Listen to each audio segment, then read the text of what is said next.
올해 한 해 동안 창세기부터 계속 성경을 읽어가면서 매주 읽은 말씀 가운데서 말씀을 전하고 있습니다. 예레미야부터 지난주 이사야부터 시작해서 예레미야 그리고 말라기까지 상당수의 예언서의 말씀들이 계속 반복될 것입니다. 예언서들의 이야기를 계속 듣다 보면 비슷한 것처럼 느껴지지만 사실 차이가 있다는 것을 알 수 있습니다. 우리 사회에서도 여러 가지 악들이 있지만 그 악들이 정치 권력으로 누리는 악들이 있는가 하면 자본으로 누리는 악들이 있고 단지 인간들의 마음의 악함으로 인하여서 느껴지는 악들도 있는 것입니다. 이스라엘 사회의 다양한 악들도 그렇게 존재하였기 때문에 이사야, 예레미야, 에스겔 모두 다 비슷한 예언들을 하는 것 같지만 사실 내용들을 하나하나 살펴보면 내용들의 차이가 있는 것을 알 수 있고 하나님께서 그 요소에 맞춰서 예언자들을 부르시고 그들을 사용하셨던 것을 알 수 있습니다. 예레미야가 시작되는 1장 1절부터 3절 사이에 보면 몇몇 사람들의 이름이 나옵니다. 보통은 왕들의 이름이 나오기 마련인데요. 왜냐하면 이 예언자가 예언했던 시절들이 어떤 시절들인지를 알려주기 위해서 대표적인 시대의 지표인 오늘날과 같이 BC 몇 년, AD 몇 년이라고 할 수 없어서 왕들의 이름을 대고 왕정 몇 년, 보통 이런 기간들을 가지고 예언자가 활동했던 시절들을 보여주고 있습니다. 그런데 처음 시작할 때 이렇게 얘기합니다. 예레미야에게 말씀이 임했다.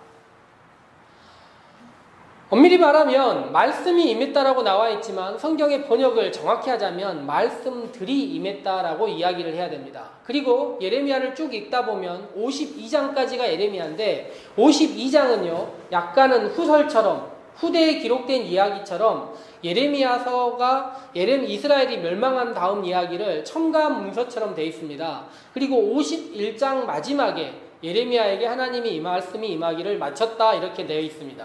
1장에 하나님의 말씀이 임하고 마지막 51장에 말씀이 임하기를 마쳤다 적혀 있는데 두 이야기 다 말씀이 아니라 말씀들이 임하고 말씀들이 마쳤다 이렇게 적혀 있는 것입니다.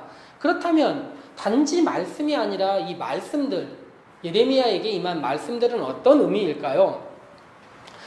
상대성 원리라는 이론이 있습니다. 우리들은 이제까지 모두에게 시간이 같다고 뉴턴의 물리학 원칙에 의해서 시간과 빛은 모두 공정하다 생각했었지만 아인슈타인이 이것이 절대적이지 않다고 알려줌으로써 사람마다 시간이 차이가 있다는 것을 알 수 있습니다. 아인슈타인의 원리를 애써 이야기하지 않더라도 예배 시간에 설교를 듣는 이 시간과 핸드폰으로 무엇인가를 보거나 드라마를 보는 시간이 전혀 다르다는 것을 우리 성도님들은 알 수 있을 것입니다. 이 시간은 상대적으로 시간의 무게가 굉장히 길게 느껴지지 않습니까? 이 한 시간과 드라마 보는 한 시간 전혀 다르다고 할 수 있고 특별히 성인분들은 인간의 이성의 한계로서 비슷하다 느낄 수 있지만 아이들은 예배 시간 한 시간과 컴퓨터로 게임하는 한 시간을 전혀 다르게 느끼고 있는 것입니다. 실제로 그렇다는 거예요. 그런데 상대성 이론은 시간에 대해서 이야기했지만 이 예레미야서는 읽다 보면 말씀의 무게라는 것이 말씀이 나에게 임하는 느낌, 말씀들이 짓누르는 힘이라는 것이 모든 사람에게 같지 않다는 것을 알려줍니다. 이 예레미야라는 사람이 말씀의 무게를 구약 성경에 있는 모든 예언자들 중에 가장 무겁게 느꼈던 사람이에요. 그래서 예레미야는 말씀 하나가 아니라 말씀들로 쌓여져 있는 이 51장 가운데 그 말씀의 무게를 홀로 지고 그것을 모든 사람들에게 얘기해보고자 노력했는데 말씀을 전하기가 너무 힘들었던 거예요. 지금 오늘날과 같은 시절에 저도 그렇지만 수없이 많은 목사들이 얼마나 말씀의 무게를 가지고 이 말씀을 전할 때 힘들여 전하고 있는지 알 수 없지만 예레미야는 정말 쉽지 않았던 것 같습니다. 그래서 예레미야가 뭐라고 이야기하냐면 내가 다시는 여호와를 선포하지 아니하며 그의 이름으로 말하지 아니하리라 이런 이야기를 해요. 왜냐하면 여호와의 말씀을 전하는 무게가 자기를 너무 짓눌렀던 것입니다. 왜냐하면 이 사람이 어린 나이부터 하나님의 말씀을 받아서 누군가에게 말씀을 지속적으로 전했는데 그 말씀이 사람들에게 들어가지 않았습니다. 사람들이 외면하고 거부했던 것입니다.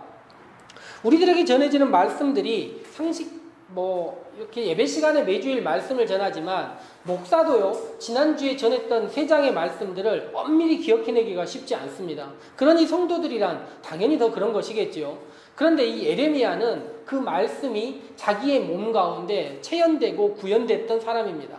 한 단어를 이야기하더라도 그 말씀의 무게로 몇 년을 살았던 사람이에요. 그러니 허투루 말할 수도 없고 이 말씀 하나하나 그 말씀을 하면서 자기가 이 말씀에 어떤 책임을 져야 되는지 보고 실현하고 살았던 사람이라는 것입니다. 그런데 이 말씀을 전했던 시절들, 예레미야가 이렇게 말씀을 무겁게 느끼고 살았던 그 시절들에 어떤 사람들이 살았는지 예레미야 1장에 보면 나와 있습니다. 1장 시작에 3명의 사람의 이름이 대표적으로 나와 있는데요. 왕들의 이름입니다. 첫 번째는 요시야라는 왕이 나와 있는데 이 사람의 이름은 하나님께서 치료하신다라는 이름을 갖고 있습니다. 두 번째는 여호야김이라는 왕의 이름인데요. 이 사람은 여호와가 일으키신다 이런 뜻을 가지고 있습니다. 그리고 시드기야라는 왕은 이름의 뜻이 여호와는 의롭다라는 이름입니다. 그런데요, 하나님께서 치료하시고 하나님께서 일으키시고 하나님께서 의롭다 여기시는 이런 이름을 갖고 있는 왕들이 그 이름에 걸맞게 살았느냐? 사실 그렇지 못했던 것 같습니다. 이름대로 살 것이냐, 아니면 흉내만 낼 것이냐, 아니면 정반대로 살 것이냐. 하나님이 그에게 주신 이름, 그가 맡고 있는 그 이름의 무게, 여호와의 이름, 하나님의 이름과 연결되어 있는 무게를 갖고 올바로 살아야 할 것인데 그렇게 살지 못하고 흉내만 내든지 아니면 흉내도 내지 못하고 정반대의 길을 가곤 했던 것입니다. 그런데 왕 혹은 권한을 많이 갖고 있는 사람들이 그렇게 살아버리다 보니까 나라의 위치가, 나라의 삶이 어땠을지 눈에 선한 것 아닙니까? 예레미야를 읽다가 보면 5장 1절에 하나님께서 예레미야에게 이렇게 얘기를 하세요. 이 도시에서 한 사람만 찾으면 올바로 살아가는 사람, 딱 한 사람만 찾으면 이 도시를 용서해 주겠다고 이야기를 하시는 거예요. 그런데 하나님께서 원하시는 사람이 누구냐면 믿음 좋은 사람, 하나님 믿는 사람, 교회 잘 나오는 사람, 요 사람 찾는 것이 아니라 하나님께서 딱 2가지 조건을 거셨어요. 첫 번째, 진리를 구하는 사람, 두 번째, 의를 행하는 사람. 진리란 구하는 것입니다. 진리란 어렸을 때부터 말씀의 훈련을 받고 이 말씀이 옳은지 그른지를 헤아리고 이 말씀이 우리에게 전해진 과정들을 생각하고 그리고 고민해가면서 찾기 위하여 매일매일 노력하는 것입니다. 언제 찾았다고 여겨질 수는 없지만 끝까지 찾기 위해서 노력하는 것, 이것이 진리입니다. 의는 무엇일까요? 의는 찾기 위해서 노력하는 것이 아니라 손과 발이 움직여서 머리가 움직이는 데로 가서 행해야 되는 일입니다. 정반대로 하면 이단이에요. 진리를 행하겠다고 하거나 의를 구하겠다고 하는 일, 이런 일들은 있을 수가 없습니다. 진리는 추구하기 위하여 노력하고 평생 찾기 위하여 달려가야 하는 것이고 의라는 것은 매일매일 삶에서 나의 손발이 움직여야 하는 일들이기 때문입니다. 그런데 단 한 명만 찾으면 된다고 했는데 예루살렘에 그 사람 하나 없었던 것입니다. 이 왕들이 그런 이름 가지고 살았는데 그런 이름대로 그런 사람들 한 명 찾을 수 없는 나라를 만들었다는 것입니다. 그런데 이름에 비해서 전혀 다르게 살았던 한 사람의 이름이 있습니다. 오늘 성경의 주인공인 예레미야입니다. 예레미야라는 사람의 이름의 뜻은 2가지로 알려져 있는데요. 첫 번째 뜻이 여호와께서 높이신다입니다. 그런데 두 번째 뜻이 참 황당한데요. 여호와께서 내던진다는 뜻을 갖고 있습니다. 한 사람의 이름에 이렇게 이중적인 이름을 가질 수 있을까요? 하나님께서 높이시고 영화롭게 하시고 이게 일상적인 일이고 하나님께서 징벌하시고 내던지신다, 이게 좀 다른 이야기인데 하나의 이름에 그 2가지를 같이 포함해서 이름을 만들었다는 것입니다. 그런데 그는 먼저 높여지기보다는 내던진 사람이었습니다. 하나님께서 그를 어떻게 내던지셨냐면요, 당시 이스라엘 사회에서 사회를 이끌던 힘이 2가지였습니다. 첫 번째는 다윗 왕조. 다윗 왕이 만든 이 나라는 영원할 것이다. 이것이 첫 번째였고요. 두 번째는 예루살렘과 예루살렘 성전이었습니다. 이 2가지는 하나님께서 말씀하시기도 하셨고 이스라엘 백성들 모두 믿고 있었던데 이 2가지 기둥은 이스라엘에서 영원할 것이다 생각했어요. 다윗 왕조는 영원할 것이고 예루살렘과 그 안에 있는 성전은 영원할 것이다 라고 얘기를 했습니다. 그런데 하나님께서 예레미야를 내던지시기를 뭐에 내던지셨냐면 이 2가지를 가지고 예루살렘, 이스라엘 사람들에게 얘기하라는 거예요. 첫 번째 가서 이야기하라는 것입니다. 다윗 왕조 끝날 것이다. 이 이야기하는데 누가 좋아하겠습니까? 다윗 왕조가 끝난다면 나라가 망하는 것인데요. 두 번째, 성전도 무너지고 예루살렘도 끝날 것이다라고 반복해서 이야기하는 것입니다. 그러니 이 두 가지를 이야기하고 이 두 가지를 이야기하기에 내던져진 예레미야를 좋아할 사람들이 누가 있겠습니까? 그래서 예레미야 성경을 읽다 보면 반복적으로 나오는 이야기가, 이 이야기를 전하는 예레미야가 이렇게 얘기해요. 슬프도소이다. 우리가 1장부터 쭉 성경을 읽어보면 예레미야가 하나님께 여호와여 슬프도소이다 이런 이야기를 되게 많이 해요. 첫 번째 이야기를 했을 때가 하나님께서 그를 부르셨을 때입니다. 부르셨을 때 그가 슬픕니다 하나님, 저는 아이라 말할 줄 잘 모릅니다. 하나님께서 주시는 이야기가 뭐냐면 세 가지 이야기를 해요. 파괴하고 파멸하고 뿌리 뽑을 것이라고 이야기를 하라고 하는 것입니다. 그런데 아이고 말도 잘 못하는 사람에게 가서 파멸하고 파괴된다고 이야기하면 누가 좋아하겠습니까? 물론 그 뒤쪽에 새롭게 하고 건설할 거라는 이야기도 해요. 그런데 사람들은 무슨 이야기를 더 듣겠습니까? 파괴시킨다는 이야기만 들리는 거예요. 그래서 이 이야기를 전하는 예레미야가 사람들에게 전하기에도 부담스럽고 너무 슬프다 이야기를 하는 것입니다. 자기가 이런 이야기하기 너무 부담스럽고 어려운 이야기들입니다. 그런데 그 다음에 예레미야가 한 번 더 이야기를 해요. 하나님 너무 슬픕니다. 두 번째 슬프다고 하는 이야기의 이유가 무엇이냐면 예레미야 말고도요, 당시대에 이스라엘에 예언자들이 여럿이 있었어요. 예레미야서를 읽다 보면 바솔과 같은 사람 이름도 나와 있는데 그 외에도 많은 예언자들이 있었는데 뭐라고 이야기를 하냐면 예레미야가 이렇게 얘기합니다. 슬프도소이다 주 여호와여 보시옵소서 선지자들이 그들에게 이르기를 너희가 칼을 보지 아니하겠고 기근은 너희에게 이르지 아니할 것이라 내가 이곳에서 너희에게 확실한 평강을 주리라. 예레미야가 하나님의 말씀을 받고 전하고 있는데 거짓 예언자들이 도처에서 흥행하면서 뭐라고 이야기하냐면 칼과 기근 없다 이야기하고 하나님께서 너희에게 평강을 주신다 이야기하는 것입니다. 그러니 사람들의 귀가 어디로 가겠습니까? 기근을 주고 칼을 준다는 사람들을 외면하고 예레미야를 괴롭히려고 하고 마지막 어떻게 합니까? 그 사람들 자기들을 귀에 듣기에 좋은 축복과 은혜, 평강의 이야기에만 사람들이 몰려들고 있기 때문에 예레미야가 슬프다 이야기하는 것입니다. 그리고 마지막 한 번 더 예레미야가 슬프다 이야기하는 이야기를 보면 예레미야가 뭐라고 이야기하냐면요. 하나님께서는 세상 모든 것 만드셨는데 저는 슬픕니다라고 이야기를 해요. 이유가 무엇이냐면 예레미야가 아무리 가서 사람들에게 이야기를 해도 전해지지 않는 그 상황들이 자신에게 너무 슬픈데 하나님을 막상 보자니 하나님은 세상 다 만드셨다는 것입니다. 이 괴리가 자신이 전해도 전해지지 않지만 자신이 알고 있는 하나님은 너무 크시다는 것을 알고 있는 이 괴리가 예레미야를 슬프게 한다는 것입니다. 이런 슬픔 가운데 예레미야가 있습니다. 그러다 보니 이 사람이 하나님께 여러 번 고백을 해요. 질문도 하고 하나님께 이야기를 하는데 그 이야기가 11장부터 우리가 지난주 내내 읽었던 20장까지 나와 있습니다. 5번이나 예레미야가 하나님께 고백하는데요. 우리가 읽은 고백이 첫 번째 고백입니다. 첫 번째 고백의 이야기를 보면 자 19절을 같이 한번 보시죠. 예레미야가 하나님께 뭐라고 고백을 하냐면 19절 말씀 같이 한번 읽어보도록 하겠습니다. 나는 끌려서 도살당하러 가는 순한 어린 양과 같으므로 그들이 나를 해하려고 꾀하기를 우리가 그 나무와 열매를 함께 박멸하자. 그를 살아있는 자의 땅에서 끊어서 그의 이름이 다시 기억되지 못하게 하자 함을 내가 알지 못하였나이다. 예레미야서를 읽다 보면 예레미야는 정말 잘못 없이 죽임당할 뻔하고 던져지고 매맞고 여러 가지 힘든 삶 속에서 살아갑니다. 그런데 예레미야가 생각할 때 자기는 제사장으로서 하나님 말씀 온 것 전했을 뿐인데 정말로 자신을 사람들이 죽일 것이냐 이렇게 할 것이냐는 상상도 못했던 일이라는 것입니다. 정말로 순진하게 모르고 있었다는 거예요. 그런데 사람들이 뭐라고 얘기합니까? 예레미야를 나무와 열매를 함께 박멸하자. 예레미야와 그가 하는 모든 일들을 다 죽여버리자는 것입니다. 그를 살아있는 자의 땅에서 끊어버리자 이야기하는 것입니다. 이런 이야기를 듣고 예레미야가 뭐라고 얘기합니까? 하나님, 저의 원통함을 들어주시고 내가 이 고통당함을 내가 할 수 없으니 주님께서 보복해달라고 이야기하고 있는 것입니다. 그래서 하나님께서 21절, 22절, 23절에 이야기를 합니다.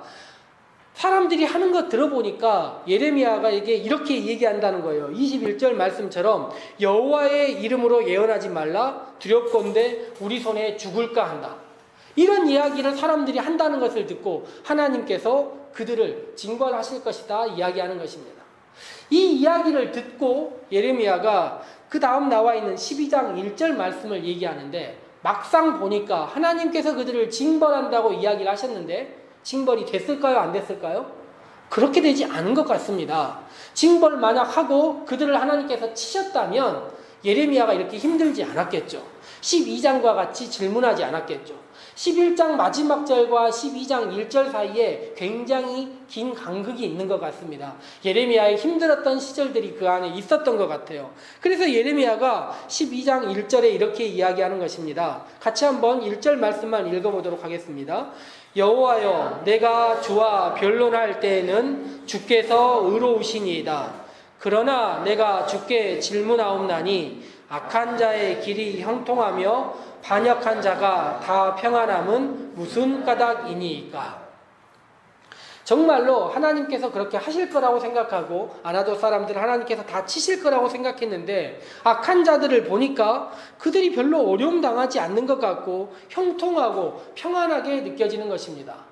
우리가 이미 지혜서 말씀들을 읽을 때 욥기, 시편, 잠언, 전도서, 이사야까지 모든 말씀을 읽을 때 악한 자들의 형통함을 우리는 보았습니다. 그들의 평안함을 보았습니다. 그래서 예레미야가 하나님께 이렇게 간구할 수밖에 없는 것입니다.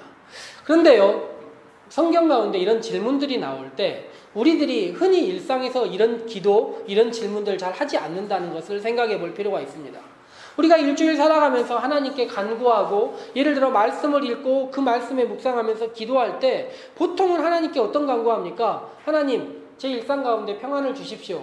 하나님, 오늘 나의 삶 가운데 성실함을 주십시오. 오늘 우리 가족들 더위 가운데 건강할 수 있도록 우리들이 하는 기도가 대부분 우리의 삶 가운데 하나님께서 평안한 길을 인도하시기를 바라는 것입니다.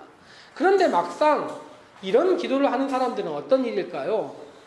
자기의 존재, 세상의 악과 직면하는 문제들 가지고 기도하는 사람 말입니다. 예를 들어 가족 가운데 알 수 없는 거대한 질병들, 아니면 사회적인 고통들, 아니면 믿고 있었던 법과 제도가 자신들을 배신했을 때, 국가의 외면들, 그리하여 사회적인 여러 가지 고통들을 당할 때 혼자의 힘으로, 우리 가족의 힘으로, 조그만 공동체의 힘으로 어찌해 볼 수 없을 때 사람들이 뭐라고 질문합니까? 하늘을 향하여 이야기하는 것 아닙니까? 하늘을 향하여 하나님 어쩜 이렇게 우리를 고통스럽게 하시고 사회에 악이 만연해 있습니까? 라고 이야기를 할 수밖에 없는 것입니다. 예레미야가 얘기할 때 하나님께서 자신과 이야기하실 때는 무척 의로우시고 하나님께서 해주시는 모든 것들이 다 좋은 것 같은데요, 막상 악인들의 삶의 모습을 보니 정말 견딜 수가 없다는 것입니다. 그리고 나서 나중 4절 말씀을 보니 그들 악한 것 자체에 멈춰 있는 것이 아니라 그들이 악하니까 어떻게 되었다는 것이냐면 온 지방에 채소가 마르고 짐승과 새들도 멸절했다 적혀 있는 것입니다. 악한 사람들의 악한 행동으로 인하여서 사람들만 고통당하는 것이 아니라 온 세상, 풀과 나무, 짐승들까지 고통당하고 있는 온 인류의, 온 지구의 고통을 보시면서 하나님 어찌 이리 외면하시냐 이야기하시는 것입니다. 저는 여기까지가 예레미야가 하나님께 내던져진 상황이라 이야기를 할 수 있을 것 같습니다. 그런데 하나님께서 5절 말씀과 같은 힘을 주십니다. 저는 예레미야 전체에서 예레미야가 가장 힘을 얻었을 말씀, 어떤 말씀일까 생각해 보면서 이 5절 말씀을 택했는데요. 5절 말씀 같이 한번 읽어보도록 합시다. 시작. 만일 내가 보행자가 함께 달려도 피곤하면 어찌 능히 말과 경주하겠느냐. 내가 평안한 땅에서는 무사하려니와 요단강 물이 넘칠 때에는 어찌 하겠느냐. 이 말씀 하기 전까지 예레미야가 생각할 때 예레미야는 자기 주위에서 힘들게 하는 사람들, 자기와 함께 달리던 사람들이 너무 어려웠던 거예요. 자신을 힘들게 했던 일들이 너무 힘들었던 것입니다. 그런데 하나님께서 예레미야에게 뭐라고 이야기를 하시냐면 나는 너에게 힘을 주기를 보행자와 같이 달릴 그 정도가 아니라 뭘 주셨다는 것입니까? 말과 경주할 수 있을 정도의 힘을 주었다는 것입니다. 평안한 땅에서뿐만 아니라 요단강 물이 넘칠 때, 다른 번역 보면 요단강에 아주 넘칠 듯한 숲풀들, 그 모든 것을 넘어설 정도의 힘을 너에게 주었다는 것입니다.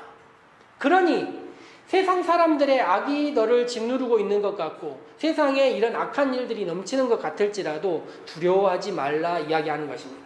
왜요? 하나님께서 세상 가운데 예레미야를 던지시고 세상 사람들이 듣기 싫어하는 말들, 그들이 무너질 수도 있다, 악한 사람들에게 하나하나 이야기하게 하시기도 하셨지만 예레미야를 누구보다 높이셔서 그를 말과 함께 경주할 수 있도록 세상 사람들이 넘을 수 없는 그곳을 넘을 수 있는 존재로도 만들어주셨다는 것입니다. 예레미야는 말씀의 무게를 짓누르고 그 무게 때문에 힘들어한 사람이기도 하지만 하나님께서 그의 존재를 세상 누구보다 더 큰 존재로 만들어주시고 세상 누구보다 더 뛰어난 존재로 만들어주기도 하셨다는 것입니다. 다른 말로 하자면 우리 또한 말씀의 무게 속에서 함께 살아간다면, 우리가 말씀의 무게 속에서 살아간다면 하나님께서는 우리를 그 무게에 짓눌리고만 살아가는 것이 아니라 그 무게 플러스 하나님의 도우심으로 더 높이 세워주시고 더 함께 달려갈 수 있게 해주시고 말과 함께 경주할 수 있도록 우리가 건널 수 없는 강들을 뛰어넘을 수 있는 힘까지 허락해 주신다는 것입니다.